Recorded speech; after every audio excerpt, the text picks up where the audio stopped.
Bien, pues muy interesantes las dos presentaciones, muy enfocadas al tema educativo y los efectos que ha tenido en nuestros espacios educativos para los infantes o para la educación superior, en el caso de Grace de Santés, nos ha presentado el caso de Guayaquil. Sin embargo, bueno, otros temas iremos abordando en los días que nos restan, de las implicaciones que ha tenido la pandemia, pero creo que este tema de la educación es muy, muy importante. Me parece que la presentación de Elena fue muy clara, pero yo le lanzaría una pregunta, le diría, bueno, es claro las propuestas que tú nos haces en cuanto a que hay que repensar, digamos, el modelo educativo y repensar los espacios, y que se están haciendo algunos trabajos. Pero tú, ¿cuál crees tú, qué ponderarías que serían los espacios, los temas en términos de espacios educativos y la relación con la ciudad que deberían de trabajarse en términos más creativos, digamos, para estar en mejores condiciones hacia el futuro próximo? Vale, pues antes que nada, yo creo que lo que es importante tener muy claro desde el punto de vista de los arquitectos y los urbanistas, sobre todo de los arquitectos que se están intentando ocupar de los espacios educativos, es que es verdad que el espacio influye mucho, pero en ese sentido también tenemos que tener mucha humildad, porque es verdad que un espacio puede hacer cambiar determinadas dinámicas dentro del ámbito educativo, de las pedagogías, de las didácticas que se aplican, pero esto tiene que ir de la mano de una voluntad real de cambiar el tipo de enseñanza. Y mejor sería si cambiase desde una enseñanza del enfoque hacia la enseñanza hacia un enfoque hacia el aprendizaje, ¿no? Que ve los alumnos como actores y sujetos activos, cosa que muchas veces no está pasando. Por eso, ahí es donde estaba ya, digamos, el deseo de cambiar las cosas y el requerimiento de cambiar las cosas desde muchas partes, también desde el ámbito educativo. A veces los arquitectos entramos en estos temas, pero sin darnos cuenta que si no hay voluntad del otro lado, el espacio puede influir, pero de hecho, incluso puede ser un obstáculo. Si yo creo, o imaginemos que creamos una nueva escuela, según un concepto diferente del espacio, digamos, pasillo celda, el típico espacio de las escuelas de modelo de derivación alemana que casi todos manejamos y conocemos y en la que casi todos hemos estudiado. Si yo creo eso, pero no creo un espacio totalmente diferente, pensado para trabajar, por ejemplo, por proyectos y para utilizar el espacio exterior y el espacio interior a la misma vez, de forma integrada, pero no hay voluntad por parte del claustro y de los habitantes de la escuela de utilizarlo de esta manera, les estoy creando un espacio distópico, o sea, estoy creando algo que no les vale o que les puede incluso complicar la vida. Lo mismo pasa a nivel urbano. Si yo intento abrir el patio, me comentaban amigos de Nueva York que, por ejemplo, bueno, esto antes de la pandemia, ahora no sé cómo gestionan eso, pero los patios es muy habitual que se utilicen los patios de los colegios como área de recreo cuando el colegio está cerrado, es lo normal.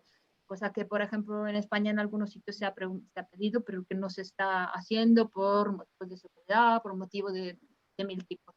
Ahora es más probable que no se haga esto por culpa de la pandemia. Entonces, soluciones creativas hay que buscarlas de forma interdisciplinar. O sea, yo creo que la vía es o transdisciplinar, ¿no? Aún más. La vía es o transdisciplinar o no es, o no hay esperanza, ¿no? En este sentido, yo lo veo así, porque realmente tenemos que meter cada uno su parte.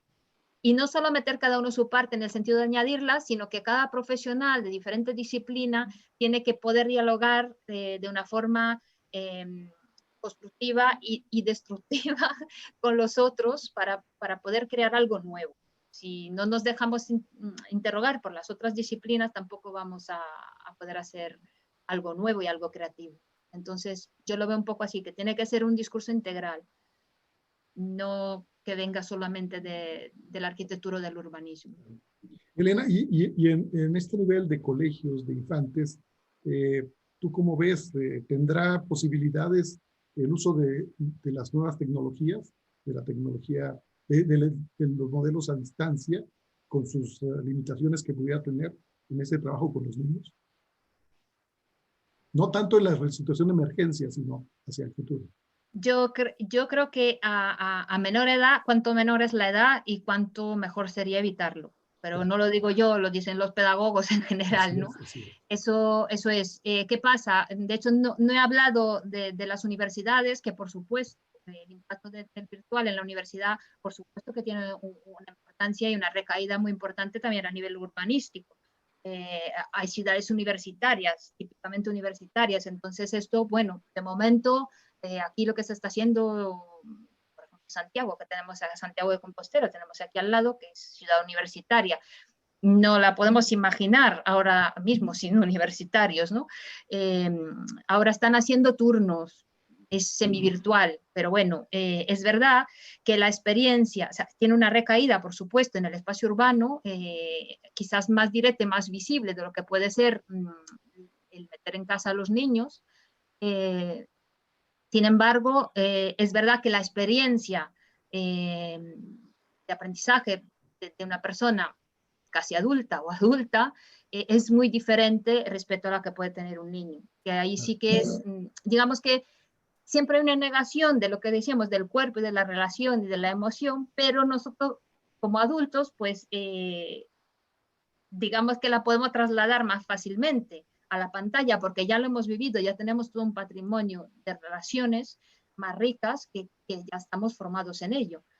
Mientras que para un niño, pues se lo está formando, ¿no? Su cerebro aún está poniendo piezas a esa parte. Entonces, realmente, cuanto menor es la edad, cuanto más debería de ser. Si fuera necesario, todos lo hemos utilizado también con niños pequeños, porque bueno, porque querían ver sus amigos, querían ver los abuelos, querían ver el virtual. Mi hija de 5 años, después de desear tanto hablar con sus amigas y después de charlar a lo mejor media hora y todos contentos y contándose las cosas, después al colgarme decía, pero es que no me gusta, es que no estoy contenta, me decía. Quiero abrazarme, que no se abracen todos los días, pero expresaba eso, ¿no? Como una falta grave de algo que debería de darse. Claro, claro. Muy bien. Vamos a conversar un poquito con Grace. Grace, ¿estás ahí? ¿Tienes posibilidad de...? ¿Sí me escuchan? Sí, Grace. Oye, Grace, un poco, bueno, permítame hacer una pausa. Aprovecho para este paréntesis para invitar a todos nuestros amigos, compañeros de la reunión, pues de que piensen sus preguntas, nos las hagan llegar o directamente si quieren hacer un comentario o la pregunta en voz, pues tenemos tiempo en esta ocasión, que son solamente 2 ponentes, y bueno, daremos oportunidad para que puedan hacerlo libremente. Y nada más les pediremos que nos pidan el turno o que nos manden sus preguntas vía el chat. Bien. Grace, un poco saliéndome del tema que estamos tratando ahora, pero que cuando tú nos presentabas los datos, estuve pensando y justamente la pandemia empezó en marzo, ¿no? Y yo estuve un mes justamente antes con ustedes ahí en la Universidad de Guayaquil. Y realmente me impactó las primeras noticias que se tuvieron en el mundo sobre Guayaquil. Guardando la relación con ciudades similares en América Latina, en Guayaquil se disparó de una manera impresionante el tema de las defunciones y el mal manejo que se hizo de la pandemia. No sé, ¿tú qué opinión tienes al respecto? Sé que no, posiblemente no eres experta en el tema, Sí, es. pero como ciudadana, como habitante Sí. de esta población, de esta Eh, ciudad, pues tendrás alguna impresión, ¿no? De qué fue lo que pasó.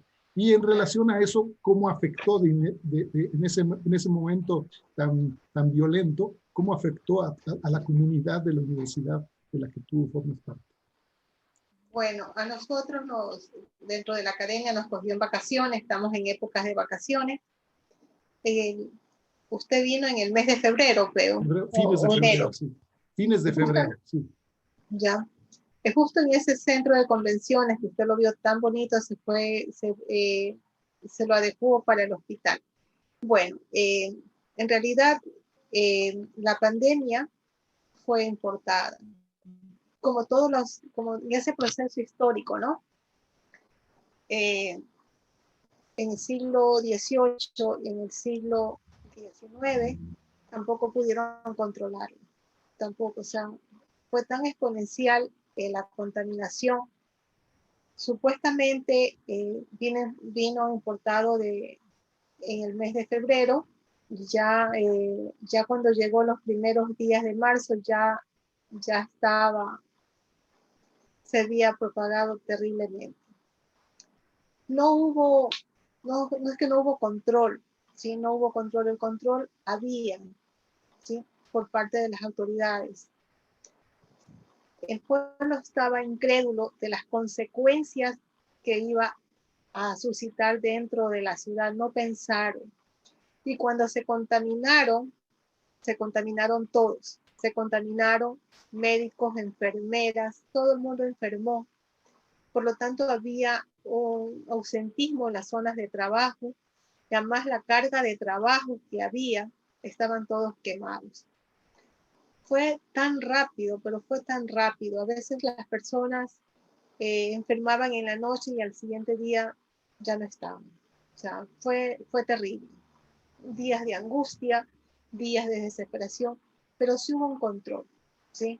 Sí hubo un control. Ya después, con los datos, con las consecuencias que ya la gente comenzó a vivir, los dramas, porque fue un drama familiar, muchas familias, como que ya concientizaron y comenzaron a protegerse. Pero ya la pandemia se había extendido en todo lo que es Guayaquil, y a veces las personas iban a diferentes provincias y era que generaban personas que estaban asintomáticas, generaban el contagio a personas muy vulnerables. Y fue el colapso. Estamos esperando la segunda ola.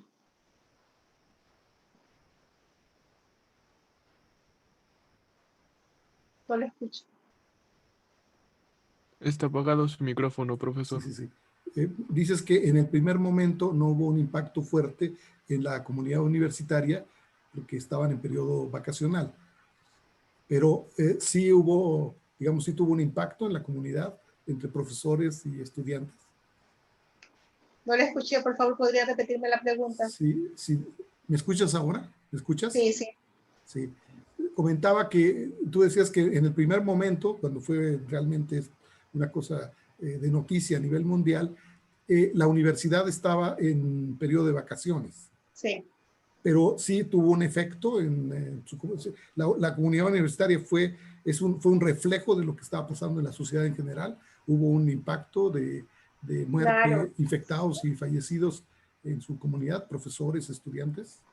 O sea, sí hubo un impacto, ¿verdad? Sí hubo un impacto, estuvieron estudiantes contagiados, al mes siguiente se abrieron las clases, estudiantes que estaban ya en cuarentena en sus casas, que participaban en clases, que también se habían contagiado, y hay casos muy fuertes de la universidad, estudiantes que perdieron al padre, a la madre y hasta hermanos, o sea, muy fuerte, que no quisiera tomarlo porque Sí, es sí, sí, bien claro, claro. doloroso.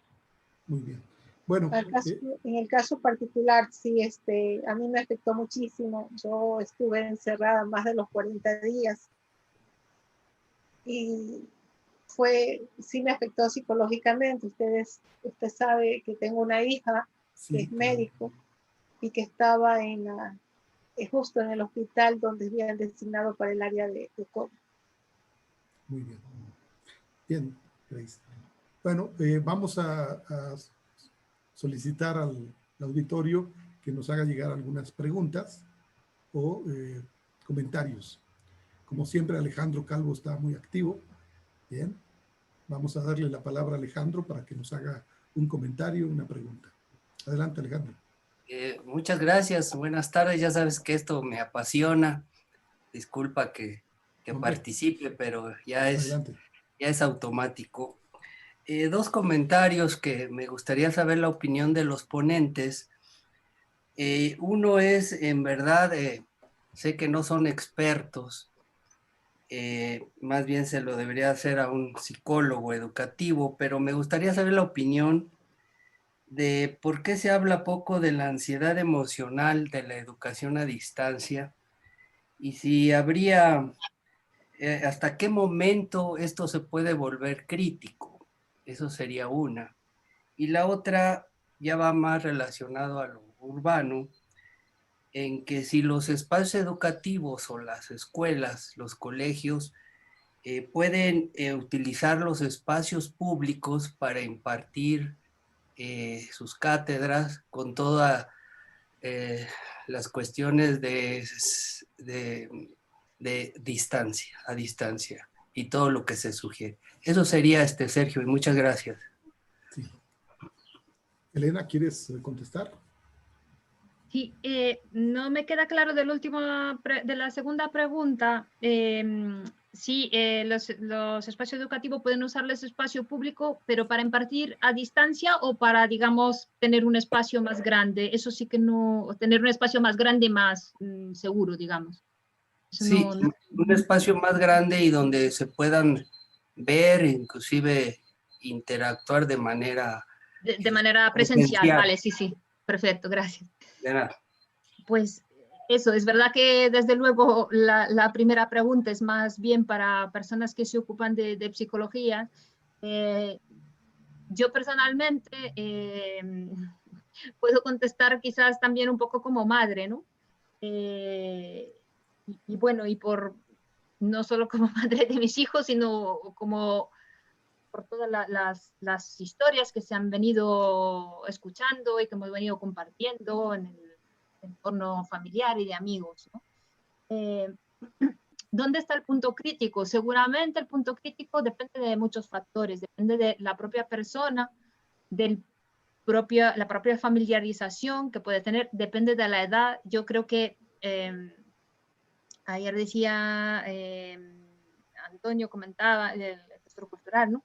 Antonio Camacho decía que él no lo ve el virtual para la cultura, el espectáculo, que no lo ve viable, ¿no? Para la educación, sobre todo, como decíamos antes, a nivel infantil, yo tampoco lo veo muy viable. Desde luego que crea una ansiedad. Es verdad también que lo que un poco, aunque muy rápidamente se pasó, es verdad que también la presencialidad en este tipo de protocolos están generando bastante ansiedad. Y quizás los niños, al final los niños son unos mandados y hacen lo que le decimos. Se están portando, son muchísimo más obedientes de lo que pensábamos. Todos pensaban que se habían quitado el tapabocas, sobre todo los niños pequeños, la primera. Y no sé si es porque son obedientes o porque les hemos metido un tal miedo en el cuerpo que no se lo quitan y son muy, muy atentos en ese sentido. No sé si eso es bueno o si eso es malo. A mí personalmente me preocupa bastante. Desde luego la ansiedad en esta historia la tenemos un poco en todos lados. Seguramente a largo plazo, yo creo que más que ansiedad, quizá la educación a distancia nos puede generar carencias muy grandes. En cuanto a los espacios urbanos, al uso de los espacios educativos y al uso de los espacios públicos, sobre todo los espacios naturales, los parques, los bosques donde los hay. Estoy hablando un poco desde mi punto de vista, porque aquí tenemos una ciudad que es pequeña, bastante compacta, pero tiene un entorno muy disperso. y tiene un entorno natural espectacular, que es muy poco utilizado. Por ejemplo, se estuvo pidiendo, hicimos así como una propuesta, lo que pasa que pues, al final gustó mucho, pero después es siempre, no es mi competencia, no es competencia, bueno, es competencia de esta, al final te pasan la pelota y no se hace nada. Pero aquí, por ejemplo, tenemos una característica en la zona de Lugo y en otros sitios de Galicia, donde existen escuelas rurales, pequeñas escuelas rurales, con entornos muy bonitos, dentro del propio ayuntamiento, de las cuales hay por lo menos 20 que ya están rehabilitadas. Rehabilitadas porque se usan para reuniones de vecinos muy de vez en cuando, algún curso. Precisamente están muchas tan, digamos, cableadas porque se utilizaron para cursos, por ejemplo, para Internet para la tercera edad o cosas de este tipo, alfabetización informática, ¿no? Entonces, bueno, necesitan a lo mejor un lavado de cara, pero están ya rehabilitados. Y se pidió de poderlos utilizar, porque ahí se podrían hacer pequeños grupos burbuja para aligerar la presión sobre los centros educativos del centro, que realmente tienen estos problemas. En algunos casos ni siquiera pueden ir al recreo, no tanto en Lugo, pero bueno, en centros de Madrid sí que está pasando, por ejemplo, ni siquiera pueden ir al recreo porque tienen que hacer turnos, no se pueden cruzar en el pasillo, todo se vuelve problemático, ¿no? Algunos hacen gimnasia con mascarilla, otros ni siquiera pueden hacer gimnasia. Lo que comentaba antes, se pidió en algunos casos, porque he puesto lo de que se cerraron las calles a los bares. Se cerraron las calles a los bares porque era necesario, porque solo podían atender fuera, al aire libre. Sin embargo, para las escuelas no se está concediendo.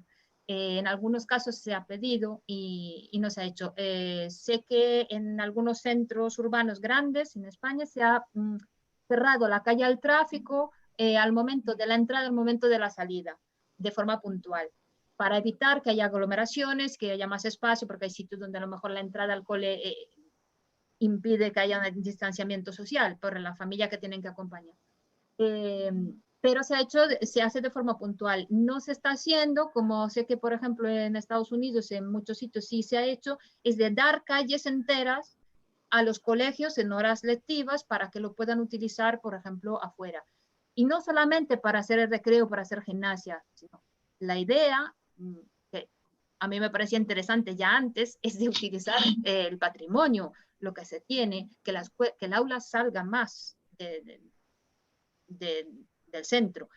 En este caso, con las debidas precauciones y con las debidas atenciones, yo creo que la ciudad entera o el espacio, incluso el espacio rural cuando está cerca, puede ser un instrumento, una herramienta educativa. Esto ya se viene teorizando desde hace muchísimo tiempo. Creo que ahora sería el momento de explorar estos caminos. No sé si he contestado. Sí, muchas gracias. Muy bien, Elena. Bien, tenemos una pregunta aquí en el chat de la reunión de Zoom. Olga Gutiérrez Trapero, creo que pudiera Grace contestárnoslas, darnos su opinión. La pregunta es, ¿cómo piensan que se puede resolver las necesidades que tienen los alumnos universitarios de socializar? En especial, en su proceso formativo, los alumnos de nuevo ingreso, pensando en licenciatura, en donde pues tienen que aprender a tratar a las personas, a hacer entrevistas con sus posibles clientes, usuarios. Todos los aspectos son muy importantes. Pero ¿cómo se resolverán ese vacío que se presenta con las clases remotas? Ya. El gobierno también tiene contemplado dentro de su planificación de clases híbridas, es decir, que pueden ser ciertas clases prácticas, ya los estudiantes pueden ir asistiendo para la formación práctica de los estudiantes. Ya el gobierno ya lo tiene contemplado, ¿sí? Y esperamos que se den la autorización para que todos los centros particulares que están en migración virtual se autorice las clases presenciales. aunque ya algunos colegios y algunos centros educativos ya en el país, incluso centros escolares, ya han iniciado las clases presenciales. Pero siempre es un riesgo, ¿no? Sí, gracias, Grace. Aquí hay otra pregunta, posiblemente para Elena. Dice, habría que preguntarnos cómo va a afectar la pandemia a las futuras generaciones respecto a la calidad de su educación y cómo va a repercutir a largo plazo en su socialización y crecimiento tanto personal como en colectividad. La pregunta específica sería cómo potenciar que los espacios cercanos sean usados como ayuda educativa y psicológica para los habitantes. Algo ya habías comentado al respecto. Pero ¿cómo crees que afectará esto a la larga? La formación, la actitud de los niños ya como futuros ciudadanos. Bueno, si quieres comentar algo, Grace, adelante, pero también le pedimos a Elena que lo atienda. Ya, de que ha afectado grandemente a todos, desde niños, adultos y tercera edad, a todos ha afectado. Y la educación, o sea, lo que pasa es que no estábamos acostumbrados, ¿verdad? Estábamos acostumbrados a unas clases presenciales, a vernos todos los días, y el ser humano por naturaleza es social.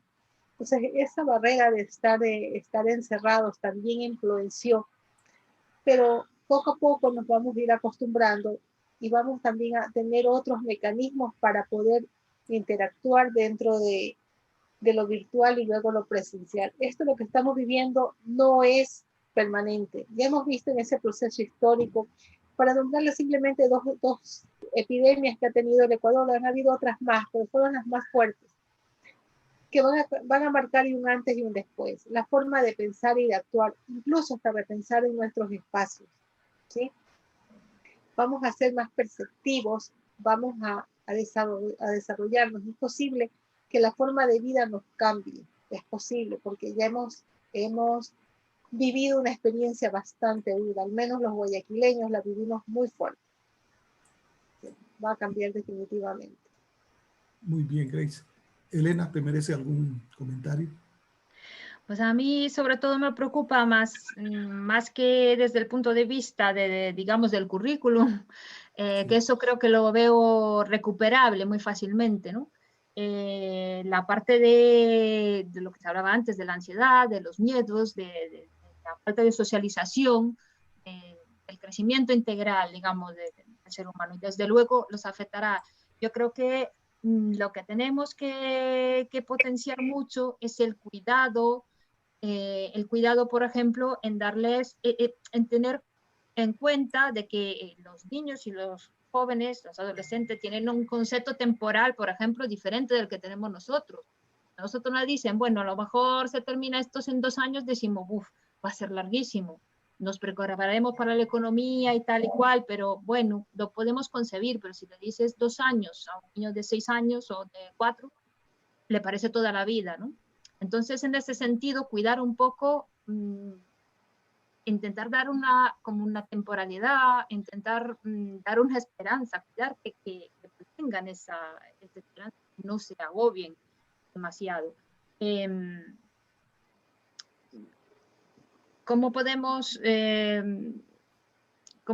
ayudarlo? Yo creo que también dándole un protagonismo que no han tenido. Los niños y los jóvenes han sido, digamos, han sido desaparecidos de alguna forma y no se les ha interpelado, no se les ha pedido nada, no se les ha preguntado nada, no han sido considerados actores sociales. A mí eso me parece bastante grave. Eso hablo de aquí, pero después se les ha vuelto a mandar al cole sin preguntarle tampoco nada, sin preguntarle si tenían miedo o no. Los miedos son los miedos de las familias, pero los suyos no cuentan. Ahora, por ejemplo, se está culpabilizando muchísimo a los adolescentes, que no digo que no tengan responsabilidad, pero se están culpabilizando muchísimo. No digo de no responsabilizarlos, desde luego lo necesitan, si actúan de forma imprudente. Sin embargo, hay que darle algo a cambio. hay espacios urbanos que les estamos ofreciendo, hay pequeñas esquinas, pequeños lugares donde se pueden encontrar a lo mejor en pequeños grupos. Aquí se da mucho esto del botellón, ¿no? De fiestas clandestinas con mucha gente y, bueno, clandestina porque no estaría, donde se bebe mucho alcohol y se está haciendo mucho y cada vez salen contagios y entonces la gente los estigmatiza y entonces la culpa es todo de los chavales. Y yo no creo que eso les haga bien, porque no los va a, no va a crear, no vamos así a crear ciudadanos responsables. Necesitamos ofrecerle algo que puede ser tanto a nivel educativo, un cuidado, tanto tenerlos en cuenta a nivel social, que tengan una palabra, que tengan espacios, pueden ser espacios virtuales, además sobre todo los adolescentes los manejan mejor que nosotros en general, y espacios físicos, pequeñas alternativas para hacer deporte, para hacer cosas nuevas, involucrarlos en la transformación de esos espacios. Esto se puede hacer de forma segura. Entonces, yo lo veo un poco por ahí. Muy bien. El maestro Joel de la Facultad de Arquitectura de Oaxaca hace dos preguntas muy puntuales. ¿Cómo se visualiza el regreso a clases de manera presencial? Bueno, me imagino que quisiera saber qué están pensando en el Ecuador o en España al respecto, porque él como profesor de su institución deberá tener algunos lineamientos que ya le han dado sus autoridades. Pero, repito, ¿cómo se vislumbra el regreso a clases de manera presencial? Pienso yo, me interesa en el ámbito universitario. Segunda pregunta, ¿es posible quedarnos de manera permanente con la educación superior en línea? Grace, adelante. Ya. En lo que estamos viviendo es temporal. Lo único bueno, la fortaleza es que el conocimiento no se ha parado, ha continuado. Lo único que fue fuerte, ¿verdad? Que ha afectado a todos, la parte psicológica, nos ha afectado en el estrés, no solamente a estudiantes, sino como a profesores también. Tratar de llegar a los estudiantes con una, porque el cambio fue tan rápido, o sea, psicológicamente no lo estábamos preparados, ¿sí? Pero actualmente, después que Guayaquil ha pasado la crisis muy fuerte, ahora tenemos un pequeño rebrote y quienes dan la autorización son las autoridades. Todo depende de las circunstancias y casos como se ven. Guayaquil ha bajado muchísimo los rebrotes, pero las personas que vienen de provincias y vienen luego sus familiares, está generando nuevos contagios dentro de la ciudad. Todo depende de las circunstancias que se den dentro del territorio. Ya hay proyectos pilotos de centros educativos escolares, secundarios, universidades, que ya están en el retorno a clases presenciales. Ya las tenemos, ¿sí? Y todo depende de la crisis. Si hay una nueva ola, salimos ya de todos los semáforos, y si hay una nueva ola, tenemos que volver nuevamente a cuarentena. Es como esté la crisis dentro del territorio. Pero vuelvo y repito, todo es temporal, ya va a pasar. Muy bien. Elena, ¿algún comentario? Pues como se visualiza aquí realmente ya es una realidad, es lo que se está haciendo y eso, bueno, alguna imagen, de momento la imagen de la escuela primaria, secundaria es bastante desalentadora, imagen visual también, ¿no? Esperemos que vaya evolucionando y cambiando para mejor. Y para la universidad, pues está haciendo, como decía, casi en todos sitios, aunque cada sitio lo está un poco gestionando de forma diferente, cada universidad, de forma alternada. Entonces, bueno, como se comentaba antes. Y yo hablando con chavales que están haciendo esto, dicen, bueno, que se lo gestionan bastante bien, no lo ven lo ideal, pero lo ven viable en general, ¿vale? Salvo cosas puntuales y a lo mejor asignaturas puntuales donde se encuentran más dificultades. En el ámbito universitario de la educación superior en línea, yo llevo años estudiando en la UNED, en la Universidad Nacional de Educación a Distancia, que además existe en España desde bastante antes que existiera Internet. Es una de las más antiguas en universidades a distancia. Entonces, ya estudiábamos solamente a distancia, o sea, eso existe. Claro que después hay centros asociados, hay tutorías presenciales que ahora se están haciendo de forma muy limitada. Y claro que ahí también ha influido. Es curioso porque incluso la UNED, y ya todo es virtual, ha tenido un fuerte impacto porque ha tenido que cambiar muchísimas cosas. No obstante, ya fuese una universidad de educación completamente de educación a distancia, ¿no? Entonces lo vivo un poco de parte de estudiante también, ¿no? Los exámenes, por ejemplo, eran todos presenciales. Era la única cosa obligatoriamente presencial, pero los exámenes eran presenciales y nos hemos estrenado este año con exámenes online, que al principio no ha sido nada fácil. Cada profesor buscaba porque la plataforma no se fiaba de ella o no funcionaba o se colapsaba. En fin, se ha ido cambiando sobre la marcha. En septiembre ya ha funcionado mejor. Es una experiencia. Yo creo que sí que es viable la universidad. Viable es otra cosa que es lo que realmente queramos. Creo que si todas las universidades fuesen a distancia, perderíamos muchísimo como sociedad. Claro. Juan Alfredo León pregunta, hace un comentario introductorio y una pregunta. ¿Qué tan importante es preparar a los tutores que están en contacto con los niños en la educación básica, preescolar, tomando en cuenta que, pues, que las personas tienen diferentes formas de aprender, tienen diferentes contextos, diferentes recursos, diferentes medios? Un poco creo que está pensando en un contexto más de América Latina, no en un contexto tan más homogéneo socialmente como es España, ¿no? Tenemos contextos muy diversos, una diferenciación social muy marcada, y esto pues también presenta grandes retos. ¿Tú qué opinas, Elena? Pues yo no he tenido aún la suerte de conocer directamente América Latina. Sí que he vivido en África Occidental, entonces en contexto también donde quizás, bueno, ahí quizás la uniformidad es un poco del lado de la pobreza, ¿no? Sobre todo en algunas zonas o de la pobreza extrema. Por supuesto, es súper importante la formación de los tutores. Yo creo que en general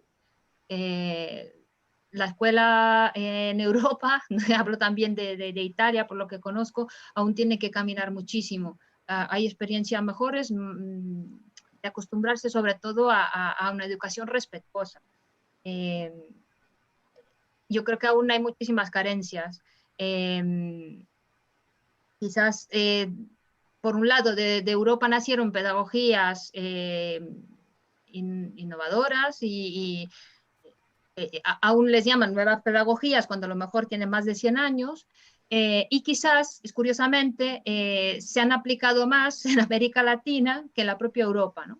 Y ahora nos están retornando un poco desde ahí, desde ese lado del mar. Nos están volviendo un poco experiencias desde ahí que también nos están alentando a recuperar determinadas cosas. Bien. A nivel superior, Grace, ¿tú cómo ves este tema, el de la preparación de los docentes de esta nueva realidad? Bueno, como ¿Qué les experiencias decía, han tenido en tu universidad? Bueno, de forma general, desde el 2008 que se reforma la Constitución del Estado, se han realizado 3 proyectos de evaluación y acreditación de carácter mandatorio para todas las universidades a nivel de país. Dentro de esa evaluación, de esos modelos de evaluación, los 2 primeros modelos fueron cuantitativos, muy fuerte, muy fuerte para las universidades, porque todo lo pasaban a números. Luego, dentro de ese proceso de evaluación, había la planta docente, esa planta docente que tenía que prepararse, una planta docente que tenía que estar actualizada. Y no solamente actualizado, fui a un curso, no, tenía que tener su documento de respaldo, o sea, ser un profesional, un docente con carrera, ¿sí? Dentro de la universidad. Si no estaba preparado con sus títulos, no podía ingresar a la universidad, ¿sí? Incluso en muchas universidades, porque hubo una época que hasta cierta fecha tenías que tener la maestría. Y algunos profesores se retiraron de la universidad por no tener su cuarto nivel. O sea, la planta docente fue preparada. Además, dentro de esa evaluación estaba el entorno de aprendizaje del estudiante. O sea, todas las universidades o se actualizaban o salían dentro de la categorización. O sea, no podían estar funcionando. Universidades públicas y universidades privadas, para todos. Tenemos unos entornos muy enriquecidos dentro de la universidad que ha favorecido a ese proceso de enseñanza-aprendizaje. Y el último proceso de evaluación, que ya fue más bien cuantitativo, sin bajar la calidad de esa evaluación, ni el criterio de acreditación, no la bajaron, pero llegó a valores cualitativos, ¿sí? Dentro de ese valor integran desde la academia ese producto que sale, que tiene que estar de acuerdo a la sociedad, al producto que tiene, qué es lo que produce tu territorio, qué es lo que necesita para que ese profesional que salga listo para poder trabajar dentro de su territorio. Muy bien. Bueno, no tenemos muchas más preguntas en chat o de la gente que nos sigue en Facebook. Espero que puedan llegar algunas más. En Facebook, ¿qué, profesor? Sí, dime. En Facebook sí tenemos 2, profesor. ¿Me las puedes mandar? Sí, ya se las envié, profesor. Pero es que es un comentario muy largo y no hay pregunta. Muy, muy largo. Bueno, déjame ver. Yo veo ahorita aquí. ¿Sí? Bien. Sí, yo plantearía a Elena y a Grace lo siguiente.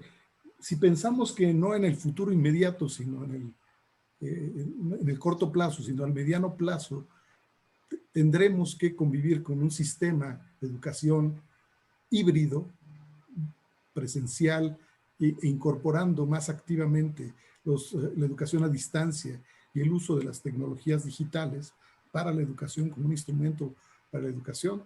Y creo que este evento en el que estamos es una prueba de ello. Normalmente estos eventos los hacemos de manera presencial en la universidad y yo estoy ya viendo la posibilidad en un futuro próximo de que tendrán que ser de esta manera o mezclando una parte presencial, otra a distancia con estos recursos que nos da la tecnología. Y que bueno, y lo que yo he podido ver es que no estábamos del todo preparados en términos tecnológicos, en términos de infraestructura, de capacidades, ninguna de las partes, ni la parte correspondiente a los estudiantes, ni la parte correspondiente a las instituciones. Entonces hemos tenido que, en la emergencia, solventar muchas de estas falencias. Pero ¿cómo prepararnos para el futuro? No nada más en el tema de los espacios, sino, ya lo vimos también en el tema de la preparación, la capacitación, no tanto la preparación en cuanto al conocimiento de los profesores de su materia, sino la capacitación en nuestros nuevos recursos y cómo resolver muchos de los problemas que ahora nos estamos enfrentando. Esta mañana tuvimos problemas este mediodía tuvimos problemas para ingresar, para iniciar la sesión, por fallas técnicas que bueno, demuestran alguna falta, algo hicimos mal, o una falta de capacidad en la conectividad de Internet, no lo sé. Pero eso creo que plantea también un reto que tendremos que irlo solventando. ¿Les merece alguna consideración lo que estoy planteando? Elena, Grace, en función de su experiencia. Vivimos en una época de cambios. No podemos estar inmersos, que no podemos hacerlo. Para nosotros, aquí en Guayaquil fue un reto muy grande. Incluso cuando el Estado declara estado de excepción, pensamos que nos íbamos a nuestra casa, qué sé yo, una semana, 10 días, ¿sí? Y cuando ya nos notificaron que íbamos a un sistema virtual, estábamos incrédulos. No, ya esto simplemente va a pasar y nos vamos a ingresar a nuestros espacios, a nuestra universidad, a las aulas, nuestros estudiantes, vernos con los estudiantes, saludarnos, ese calor ese calor humano que nos hacía falta, ¿verdad? Pensamos que iba a ser provisional, que no iba a durar mucho. Ya estamos ahora por finalizar octubre.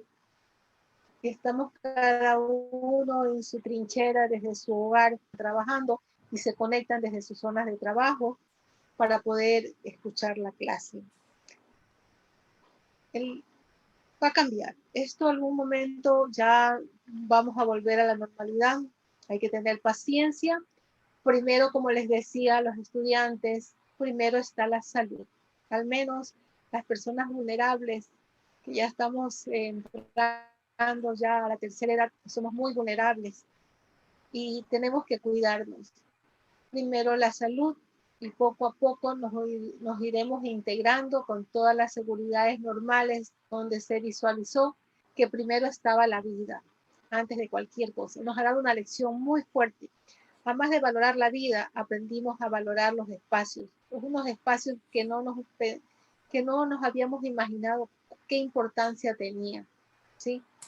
El guayaquileño es muy, le gusta los espacios, le gusta el espacio, le gusta salir, tenemos los malecones, salimos a caminar, salíamos a tomar brisa, muy novelero con los refrescos, muy novelero con todo. Para nosotros nos ha golpeado fuertemente, somos guayaquileños, por nuestro clima también salimos a disfrutar de nuestro paisaje y de pronto lo vimos bloqueado dentro de una casa para poder valorar, repensar en esos espacios que estamos viviendo. Muchos de ellos, la gran mayoría, espacios sin luz y ventilación natural. Generar espacios más sanos y generar cambios dentro de nos vamos a reintegrar Dios mediante. Muy bien. Pero bueno, justamente, Grace, cuando hablabas hubo unas intermitencias en el internet de baja señal y pues no se oyó del todo claro, pero bueno, se entendió tu mensaje. Elena. Creo que pedía la palabra Maruja. ¿Ah, sí? Sí. Bueno, entonces adelante, que no veo a todos por aquí, pero adelante, Maruja. No, yo solo aprovechando un comentario que hizo Grace ahora, para no cortar la idea, y es que, hola Grace, ¿cómo estás? Y es que en mi ponencia de ayer, Grace, yo mencionaba precisamente el malecón de Guayaquil, que está en el río Guayas, precisamente como un, ¿cómo te diré? Como un caso exitoso, como una práctica virtuosa, porque así lo dije, mencioné varios proyectos en varias ciudades, entre ellas Guayaquil, como prácticas virtuosas que podían ser, digamos, que podían contribuir un poco a esta situación que estamos viviendo hoy, o después o más bien en la actualidad, cómo estos espacios podían ser, digamos, unos elementos de la ciudad que contribuirán a que todos estos problemas psicológicos y todo puedan ser superados, porque tenemos los espacios que pueden contribuir a esto, como es el malecón, como son estos senderos peatonales que hay en Colombia, en Bogotá, en Medellín, y en muchas ciudades de Europa. Esto es una ventaja, yo te preguntaría, porque yo puse a Guayaquil como que era una ventaja, un beneficio de Guayaquil. Entonces, ¿tú crees que sí esto sea una ventaja en este momento de emergencia sanitaria? Claro, o sea, tenemos grandes espacios públicos, muchísimos. Claro. Lo que ustedes vieron fue una riqueza, ¿verdad?, de proyectos emblemáticos que dan la cara al río y al estero, ¿verdad? Claro. Donde la gente está acostumbrada a caminar. Y lo muy particular, o sea, yo vivo cerca de un gran parque y por razones a veces salía a dar una vuelta en la noche saliéndome de la cuarentena y la gente caminaba fuera del parque. ¿Sí? Salía a caminar, o sea, estaba el parque cerrado y la gente caminaba fuera del parque. Esos espacios públicos nos han dado una identidad a ese guayaquileño que le gusta salir, que no son espacios pequeños, son grandes espacios, pero la gente sale de forma, no salen de poquito, salen de bastante, ¿sí? Donde encuentran una riqueza, y una riqueza que podemos caminar ahora con distanciamiento para podernos cuidar. Claro, claro, es una ventaja. Una fortaleza con los espacios públicos. Ya están abiertos. Es una ventaja, claro, de las ciudades, ¿no? Sí. Bueno, y creo que el caso, refiriendo a los lugares de origen de nuestras dos ponentes, tanto la muralla de Lugo como el malecón de Guayaquil, pues bueno, guardando las diferencias, ¿verdad?, desempeñan un mismo papel dentro de la ciudad y están, y ya Elena lo había comentado, y son elementos que se usan para reactivar ciertos procesos de recuperar la vida en la ciudad. Bien, hay una pregunta aquí que nos lleva a otro ámbito, que es el de la vivienda en esta situación de emergencia, nuestras experiencias en nuestras casas. Nos pregunta Reina Guadalupe Vázquez que qué sugerencias se darían en relación a la gente en general en preparar un espacio adecuado en la casa para realizar estas múltiples actividades de educación, trabajo, recreación que estamos haciendo virtualmente. Y dice, independientemente de la duración de la pandemia, ¿creen pertinente implementar un espacio exclusivo para sesiones virtuales en los prototipos de vivienda futura? Algo así también nos comenta, hay otro comentario de una sugerencia de ser creativos y, bueno, valga la redundancia, crear nuestros espacios de trabajo dentro de la vivienda. Elena. Pues sí, precisamente eso desde luego que ha sido desde el principio, creo, ya cuando aún estábamos en pleno lockdown, desde los colegios de arquitectos, se ha empezado a hablar muchísimo de tenemos que cambiar, ahí también pasó un poco como con las escuelas, eran cosas que ya se sabían antes, pero bueno, se iba aguantando porque como nunca nos habían encerrado tanto tiempo en casa y nunca nos habían obligado a trabajar y estudiar desde casa y a divertirnos desde casa y a hacer todo y a instruirnos y a visitar museos desde casa, pues claro, como eso no pasaba muy a menudo, pasaba solo de forma puntual y a lo mejor un solo miembro de la familia a la vez, eso no se había planteado. Pero desde luego ya se venía denunciando y además es curioso porque un poco como pasa en parte con la brecha informática, con la brecha digital, también pasa un poco con el tema de las viviendas, que no por ser viviendas de alto estándar, tienen mucho espacio. Muchas veces la especulación edilicia que hubo en estos últimos años, aquí desde luego con lo que ha sido la burbuja inmobiliaria de 2008, el estallido tan violento que ha tenido, pues viene un poco de todo eso. Y ahora estamos aún sufriendo eso, la acumulación de todos esos pisos, incluso de alto estándar, muy caros, pero a lo mejor de 50 metros cuadrados para una familia. Entonces, el espacio se ha ido reduciendo, la normativa ha avalado determinadas formas de habitacionales, con lo cual ahora nos encontramos con todo ese patrimonio de viviendas que tenemos que aguantar, ¿no? Entonces, bueno, obviamente aquí, por ejemplo, en Lugo, que tiene tanto el ámbito urbano, que aunque sea una ciudad pequeña, repito, ha crecido de una forma muy densa y bastante desordenada, siempre pues población edilicia realmente, en los años 80 y 90, ya más tarde que en otros lugares europeos, pero también tiene un entorno rural muy importante, donde es verdad que se están retornando a habitar, ya se estaba volviendo a habitar y volviendo a buscar la casa de piedra con la finca, el ámbito más tradicional, los rururbanos, como le llaman, ¿no? Esa gente que va a vivir en el rural, pero no para vivir del rural, sino para seguir viviendo en la ciudad. Aquí las distancias que se manejan son mucho más pequeñas de las que podéis tener en vuestras grandes ciudades. Entonces es más viable, ¿no? Pero aún seguía con muchísimo abandono toda esa zona. Hay aldeas enteras, se vendían aldeas enteras, se están vendiendo aldeas enteras por 200.000 euros, 300.000 euros, ¿no? Para quien las quiera rehabilitar. Hay iniciativas de varios tipos. Pues ahora en el encierro hay casos de gente de Madrid que se ha comprado, de Madrid o de capitales grandes, que se ha comprado casas online sin venir a verlas.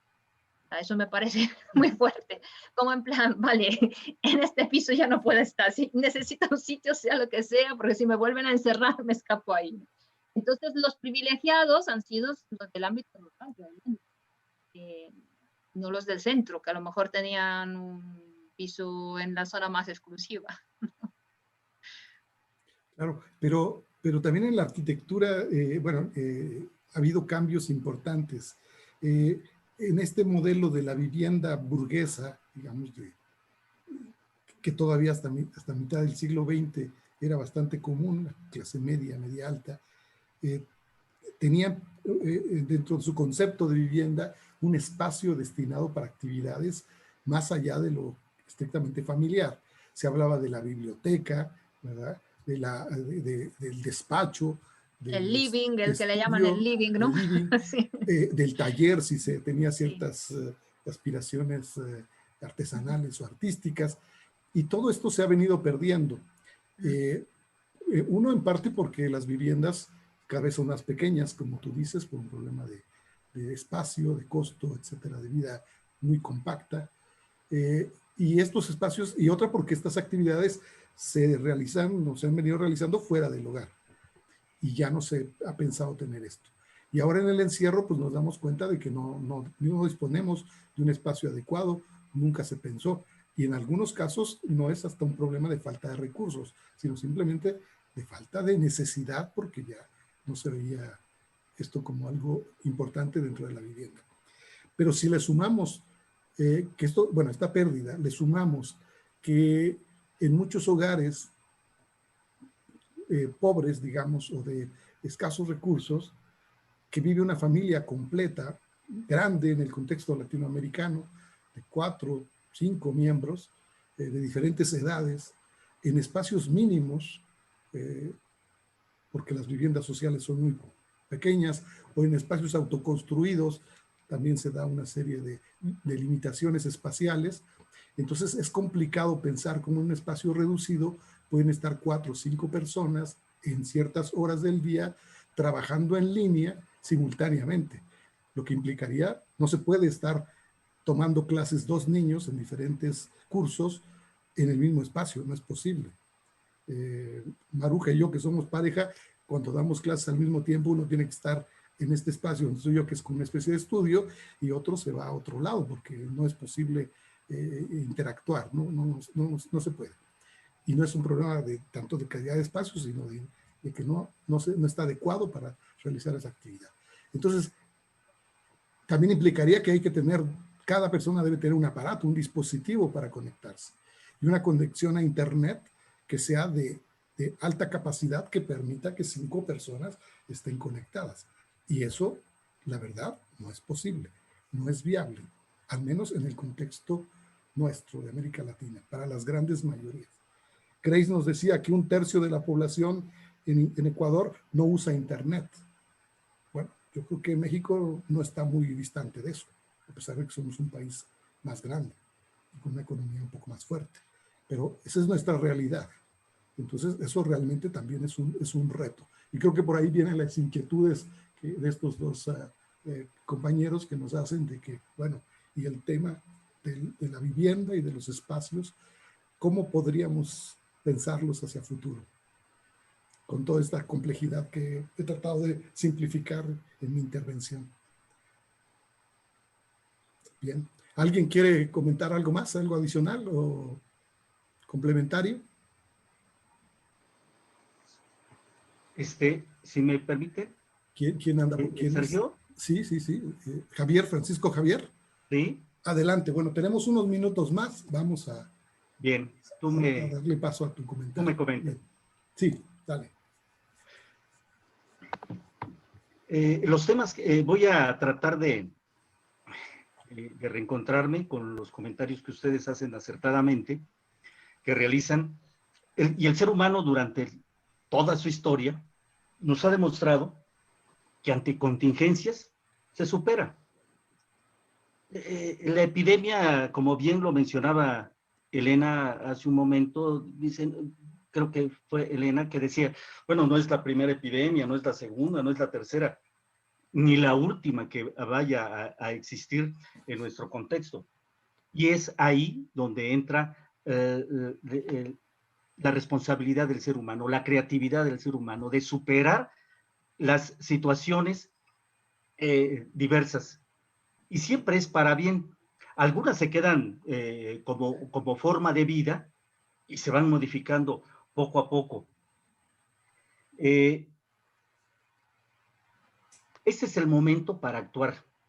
Por ejemplo, el área médica, yo me imagino, una compañera nos decía que tenía a su hija en el hospital, esto es trauma, pero además me imagino el escenario que se tiene en el hospital para generar la investigación, para ver, para revisar. Recordamos a principios de marzo que inició lo de la pandemia, estábamos todos en shock. Finalmente, en la actualidad he escuchado algunos comentarios que primero le das esta medicina, luego la otra, luego viene la otra, y ya hay un proceso de saneamiento, digamos, de recuperación del paciente. La educación nos lleva a muchos factores que también tenemos que pelear. Por ejemplo, en Oaxaca tenemos 11,135 comunidades. Llámense aldeas, llámense municipios, ciudades, 11,135. Fíjate, son 16 expresiones, etnias, 36 expresiones monolingüísticas. El reto a que se enfrentan 80,000 profesores en nuestra entidad de Oaxaca. Sí, somos aproximadamente 3.9. Otra realidad. Sí, 3.9 millones. Oaxaca sería el estado más grande. Si lo ponemos en plano y bajamos las montañas, tenemos la Sierra Madre Oriental, que es un estado inmenso. Las situaciones y las carencias son terribles. Los maestros en nómina son 82,000 en nómina. No sé si todos trabajen o no, pero así están registrados. Con un tipo de idioma, con una manera de ser, 8 regiones, calor, frío, etcétera. Ese es Oaxaca. El problema al que nos estamos enfrentando. Para ello, tengo algunas preguntas para los ponentes, para ti, Sergio, que lo adaptas perfectamente, para ti, Alejandro, Andrea. Hago algunas consideraciones. Se considera que debido a la extensión de la pandemia, en algunos momentos pueden disminuir los espacios educativos, es decir, que cambien de uso. ¿Qué pasaría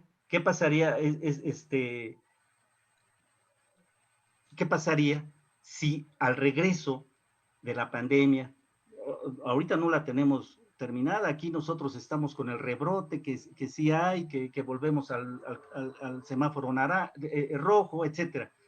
¿Qué pasaría si en una institución surge una persona, un joven, un niño infectado, ¿no? Traería graves consecuencias. Podemos alternar las condiciones que ustedes mencionaron hace un momento y se los expongo.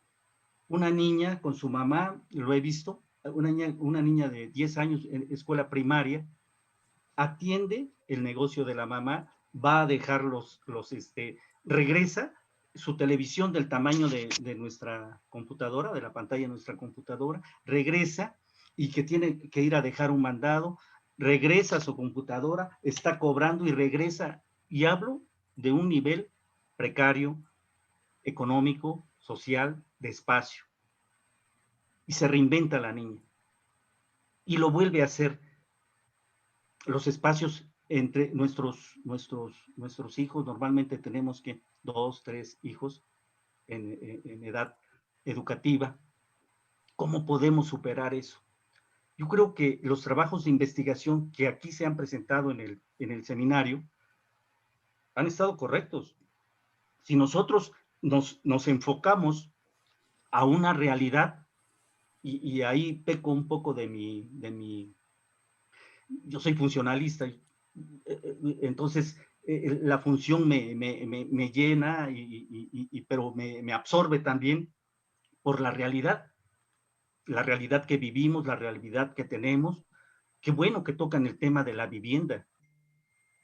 Comentaste algo también hace un momento, dijiste, el auditorio se convirtió en un hospital. El uso del edificio que nosotros tenemos actualmente, nuestras aulas, nuestras escuelas, pasa si están vacías. ¿Qué va a pasar con todo ello? Algunas iglesias en Europa son rehabilitadas, ¿no? Para otros fines, porque ha disminuido la situación religiosa, ¿no? La religión. Entonces, esas preguntas las dejo a los ponentes. Bien. Y gracias, Sergio. Bien, Javier. Francisco Javier. Bueno, retomando, sintetizando, ¿será posible eso? Pensar un exceso de espacios educativos después de la pandemia y una necesidad de la reconversión de estos espacios. Sergio. Sí, dime. Perdón, bueno, hay esa pregunta, si lo quieren contestar ahora. ¿Tú quieres hacer un comentario, Guillermo? Pues sí, me gustó lo que... Bueno, ok, dejemos la pregunta de Francisco Javier ahí en el aire y veamos lo que nos comenta Guillermo y cerramos. Lo que decía Elena, el Grani, que Malaguzzi decía que utiliza esta metáfora, el ambiente como tercer educador, para decirnos que el ambiente es un lenguaje y como tal comunica. Yo creo que a nosotros nos interesa mucho eso que ella dijo al respecto de que el espacio es el tercer educador, no solo en las aulas, no solo en el edificio, sino me gustaría que ella ampliara, que nos dijera un poquito sobre esto y sobre la parte en la que dijo que la estética y la ética las mencionó juntas. Bien, Guillermo.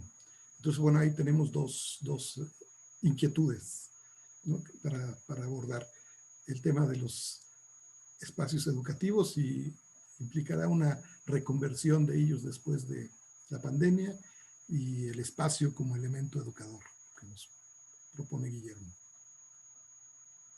Elena.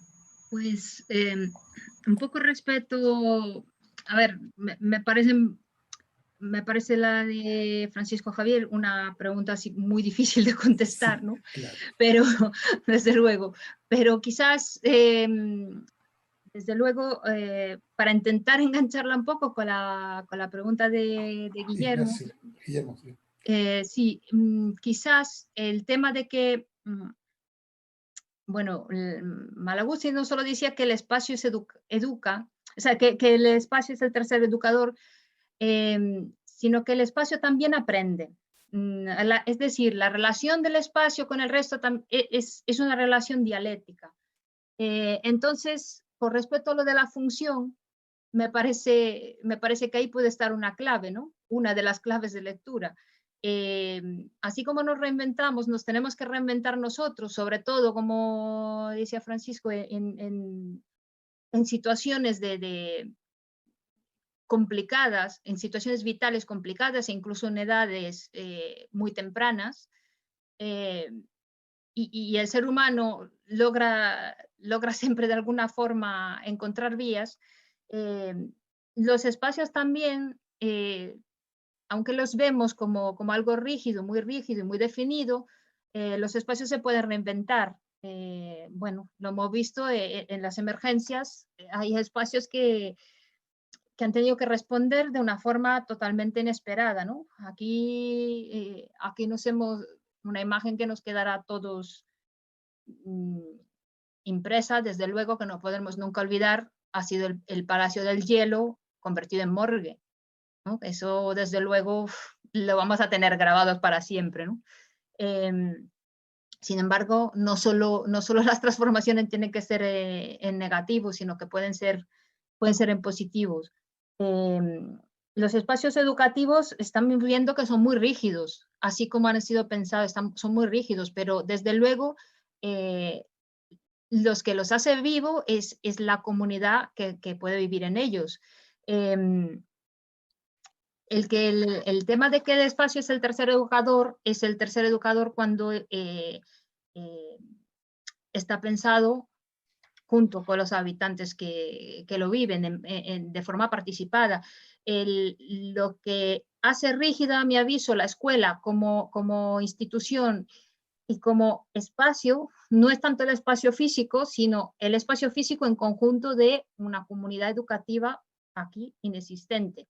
La comunidad educativa está prevista por la ley de educación, está desarrollada, son muy bonitas palabras, pero realmente en general no existe, donde por comunidad educativa se entiende los alumnos, los docentes y las familias, e incluso debería de ir más allá a las administraciones locales, a los responsables locales, para que realmente pueda haber proyectos. Si pensamos que es bueno que la escuela de alguna forma pueda salir del recinto escolar e incluso del aula, pues tiene que haber esa comunicación, que si no, no la hay. La ética y la estética, pues hay mucho escrito también en castellano sobre estos temas. Yo no soy una experta, yo lo leo y lo admiro, pero desde luego, sobre todo ahora, perdóname la hora, porque o sea, por culpa de la hora creo que ahora estoy un poquito y no me acuerdo, soy muy mala con los nombres y ahora no me acuerdo el autor, que además le conozco. Bueno, está en Navarra, se ha dedicado a escribir, a trasladar a España los principios de las escuelas de Reggio Emilia. Perdonadme ahora el vacío, si se me ocurre os lo digo y si no lo comento en el chat a lo mejor mañana. Ha escrito precisamente sobre la ética y sobre la estética para Malaguzzi, diciendo que realmente tienen una raíz común, ¿no? Esas palabras, y que lo bello, sobre todo cuando hablamos, eres experto de la infancia, de 0-3, lo bello es ético. Ayer Antonio Camacho, cuando decía, hizo ese apunte sobre la señalética, sobre el mensaje que transmite la señalética, ¿no? Que puede ser una señalética, digamos, amorosa o una señalética dura, hostil. Eso es estética y es la parte de estética. Cuando nosotros recibimos eso, cómo lo vivimos. Cuando un niño recibe eso, la señalética escolar se ha cuidado en general, no siempre, pero se está cuidando bastante por lo que se ve, para hacerla más alegre, más casi bromista. Hay varias gráficas también, ¿no? Diferentes. Sin embargo, yo creo que no se cuida un poco lo que decíamos antes, ¿no? Por ejemplo, lo que enseñaba ayer era algo así, reservado para cuando vuelvan los abrazos, ¿no? Y eso, bueno, nos hace pensar, nos suscita algo que ya nos hace sentir bien. El espacio nos está mandando un mensaje. Donde se meten cruces de esto prohibido, se tacha lo otro, aquí no pases, aquí no entres, aquí no hagas esto, aquí no hagas lo otro, ¿no? A veces cuando empezamos a salir, me contaba una amiga que fue a una grande librería en Coruña, el primer día que salía, entonces con miedo y tal, y de repente dice el de seguridad, ¿tú qué haces ahí? ¿Estás en la fila? Y dice, sí, pues entonces te tienes que meter ahí en esta parte roja. Y después ella entonces se mete, había unos círculos, y después de un rato le dice, oye, me toca a mí. Porque le pasaba delante a alguien, no, pero tú te tienes que meter en el círculo verde, no en el círculo amarillo, porque no sé qué, no sé cuánto. Y decía, yo ya no quiero salir, ¿no? ¿Qué es esto? ¿Qué está pasando? Dice, ya no quiero salir, el espacio te está mandando un mensaje de ansiedad y de miedo, ¿no? Entonces, el otro día vi en el Facebook un comentario que me pareció muy acertado de un espacio, de una página que me parece que se llama Dust Fairy Tale o algo así, Dust Fairy Teaching o algo así, que se preguntaba, metiendo una foto muy bonita de un espacio preparado para la infancia, y donde habían puesto unos árboles, unas ramas como si fueran árboles, con unas lucecitas, es un espacio realmente muy bonito y un espacio preparado para eso. Y se preguntaba si un espacio seguro frente al COVID tiene que carecer de encanto. ¿Es necesario eso o no? ¿O podemos meterles encanto, cuidarlo, hacer espacios bonitos, hacer espacios urbanos donde tengamos ganas de ir, ¿no? Tienen que ser, lo seguro tiene que ser feo y hostil. Quizás no, ¿no? No sé si he contestado porque la verdad que...